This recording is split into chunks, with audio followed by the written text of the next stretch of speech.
Hey guys, Wednesday, May 21st, 2025. Let's see what gold is up to today. So far, looking at our market profile, we have a point of control, which is 32.95. So this is the line in the sand for this week. If we could stay above 32.95 come Friday close, that it's a good sign. The chances are it might want to try to get to the value area high of 33.72.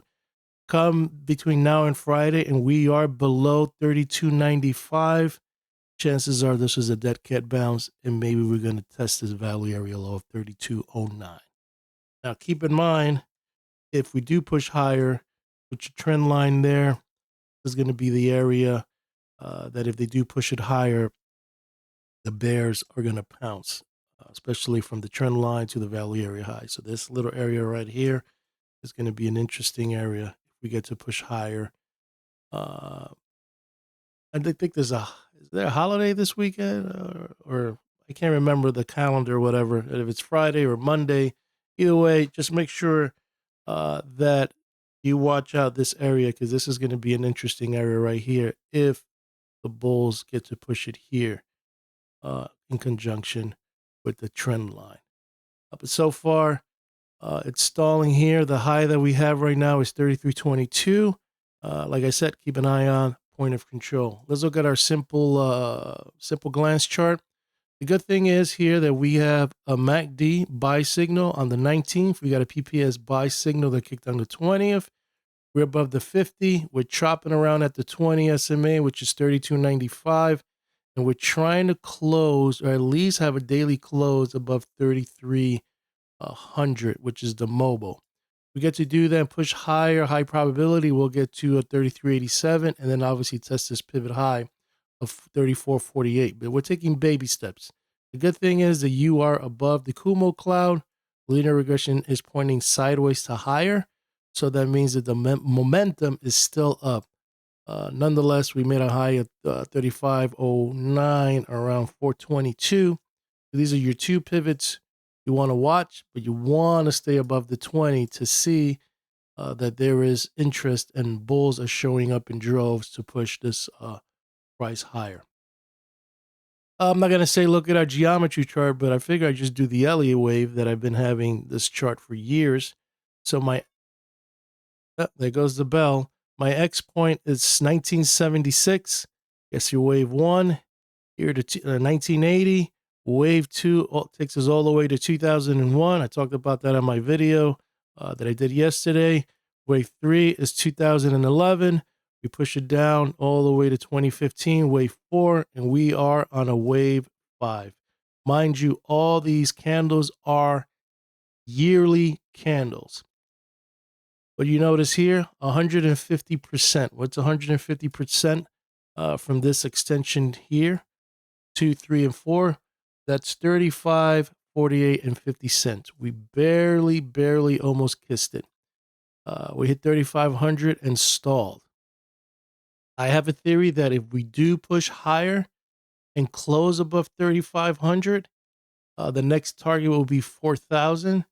And then the next one will be 4,200. And then that's where I want to see if we could push even higher. I think 4,200 could be interesting. Anywhere between 4,000 and 4,200 could maybe stall this market, but that's just my speculation. But if it doesn't, and it pushes higher, then we go to the 175%, which is 39. Actually, it'll be if it does close higher, it'll be 39.65. So push here, but it's between 4,000 and 4,200. But if it closes higher, then 43.82 would be your 200%. So this is the area I'm going to be watching for a possible turn. In my video, I talked about 2025, August and December are going to be interesting months. So keep an eye on that. Let's look at our midpoint chart. So far, we have a PPS sell signal around 3,300. And let's see if this is just a dead cat bounce and they're going to push it lower. You can see the waves are negative. Look at our daily. We're battling this 50 SMA, finding support at the midpoint, which is at 32.40. But so far, it looks like the waves are pointing higher. Stokes are pushing higher. PPS buy signal. So it wants to go higher.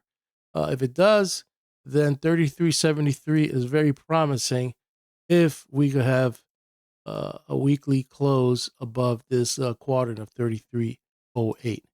Looking at our 4-hour, you can see that there's some kind of weakness building in here. It's very quiet, very quiet. It's a quadrant here, 33.38 and also 33.78. This is the last target for the week. You can see that there's some weakness kind of building in, but very, very quiet. On the 1-hour, you can see that's even, you got a PPS sell signal, but I don't know, this is a false one. As you can see, the open just happened, and you got your midpoint 32.52, you got your 75 at 32.75, and you got your high at 32.98. So if it could hold 32.98, high probability at 32.21 and also 33.43. I have targets of 33.30 and 33.36 if it's going to push higher. If it can't close above 33.30, that's the 90 degree in the square 9. Chances are it could be a dead cat bounce and push lower. So far, the 1-hour is showing signs of weakness. The 4-hour is already building up, but then you look at the daily, the bigger time frame, it looks like it wants to just push higher and push higher. And on the weekly, it's a battle of trying to stay above 33.09. I am going to sign out. Hope you like this video, and I'll keep you posted on my thoughts on gold.